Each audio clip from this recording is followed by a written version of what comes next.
کیا ایک ملک اپنا قرض اتارنے اور اکانومی بڑھانے یا غریبی مٹانے کے لیے پیسے یا نوٹ چھاپ سکتی ہے؟ آئیے جانتے ہیں۔ کیا آپ نے زمبابوے کا نام سنا ہے؟ زمبابوے جسے 2008 میں معاشی تباہی کا سامنا کرنا پڑا۔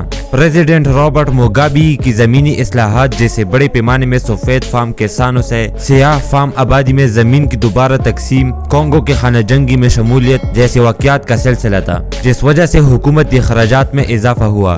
اس لیے انہوں نے پیسے چھاپنا شروع کیا۔ اس دوران مہنگائی ہر 24 گھنٹے میں دگنی ہو رہی تھی اور حکومت نے بڑے نوٹوں کی زیادہ پرنٹنگ کا فیصلہ کیا۔ اس دوران حکومت نے فیصلہ کیا کہ بزنس کی قیمتیں نہ بڑھائے، لہٰذا ان کی کرنسی کو چھوڑ دیا گیا۔ آج تک اس ملک کی قومی کرنسی نہیں ہے اور انہیں امریکی ڈالر اور یورپین کرنسی پہ انحصار کرنا پڑتا ہے۔ اس سے پہلے کہ آپ پیسے چھاپنا شروع کر دیں، آپ کو پہلے جاننا ہوگا کہ آخر پیسہ ہے کیا۔ اگر آپ کو لگتا ہے کہ پیسہ ایسی چیز ہے جس سے آپ چیزیں خرید سکتے ہیں، تو آپ کو یہ ڈیفینیشن اپڈیٹ کرنا ہوگا، کیونکہ پیسہ ایک ایسا ذریعہ ہے جو اشیاء اور خدمات کی ویلیو کا تعین کرتا ہے، جو کوائنز، سونے، نوٹ یا کسی بھی چیز کی شکل میں ہو سکتا ہے جو قابل قبول ہو۔ اس کی کوئی ویلیو نہیں ہوتی، بجائے اس کے اسے قیمتی سمجھا جاتا ہے، کیونکہ یہ اشیاء اور خدمات کی ویلیو کا تعین کرتا ہے۔ اگر ایک ایسی آئی لینڈ میں پھنسے ہو اور آپ کے پاس بہت زیادہ پیسے موجود ہو، لیکن اس کی کوئی قیمت نہیں ہوگی سوائے کاغذ کی، لیکن اس آئی لینڈ پہ آپ کچھ نہیں خرید سکتے۔ پرانے زمانے میں جب قیمتی چیزوں کے تبادلے کا کوئی ذریعہ نہیں ہوتا تھا تو وہاں کموڈیٹی منی کا استعمال کیا جاتا تھا۔ مثال کے طور پر ایک شخص کے پاس جو موجود ہے اور اگلے شخص کے پاس کوکو بینز، تو وہ ایک دوسرے کے ساتھ تبادلہ کر سکتے ہیں، لیکن آپ جو کو ہر وقت ہر جگہ نہیں لے جا سکتے اور بہت وجوہات کے بنا پہ وہ کام نہیں کر سکتے۔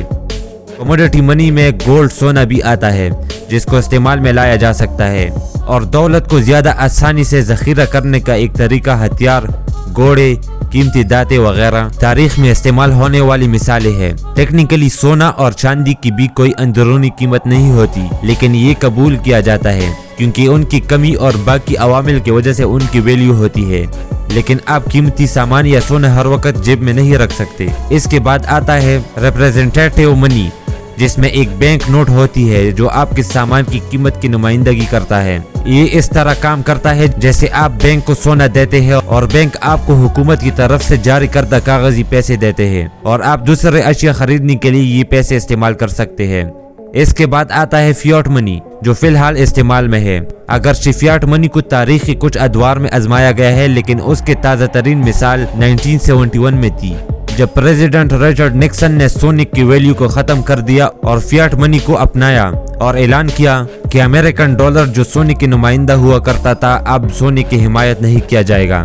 تو دوستو، کیا حکومتیں جتنا چاہے نوٹ چھاپ سکتی ہے؟ اس سے پہلے کہ ہم آپ کو بتائیں کہ حکومتیں پیسے کیوں چھاپتی ہے یا انہیں یہ کرنا چاہیے یا نہیں، آئیے پہلے یہ جانتے ہیں کہ پیسے پرنٹ کرنے کا کیا مطلب ہے۔ چلو مان لو کہ حکومت نے معیشت میں مزید پیسے لگانے کا فیصلہ کیا ہے۔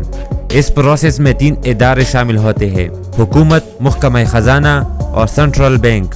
حکومت کے پاس پیسے پرنٹ کرنے کا کوئی اختیار نہیں ہے، لیکن وہ اسے خطرناک حالات میں منظور کر سکتی ہے۔ پھر محکمہ خزانہ ان کو بونڈز بیچ کر اکٹھا کرتا ہے، جو بچت کرنے والے ہوتے ہیں، جن میں پبلک سیکٹر، پرائیویٹ سیکٹر اور غیر ملکی ادارے شامل ہوتے ہیں۔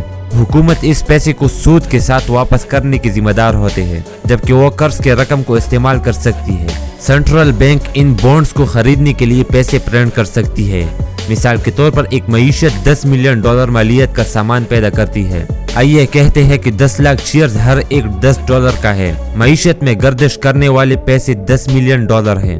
کوئی معیشت صرف شیئرز پہ مشتمل نہیں ہوتی جس کی قیمت ایک جیسی ہوتی ہے، لیکن ہم صرف ایک مثال کے طور پر استعمال کر رہے ہیں۔ تو حکومت کچھ وجوہات کی بنا پہ $10 ملین پرنٹ کرنے کا فیصلہ کرتا ہے۔ تو آپ معیشت میں رقم $20 ملین ہے، لیکن معیشت میں اب بھی 10 لاکھ شیئرز ہے۔ جیسے کہ ہم نے کہا تھا کہ پیسہ صرف سامان کی ویلیو دیتی ہے، اور اس مثال میں سامان کی تعداد اب بھی وہی ہے، لیکن لوگوں کے پاس پیسے زیادہ ہے، تو وہ اس پیسے کو استعمال کرنے کے لیے باہر جائیں گے، اور اس وجہ سے ڈیمانڈ بڑھ جائے گی، اور کم سپلائی کی وجہ سے پرائسز بڑھ جائے گی۔ اس وجہ سے $10 کا شیئر $20 میں فروخت ہوگا۔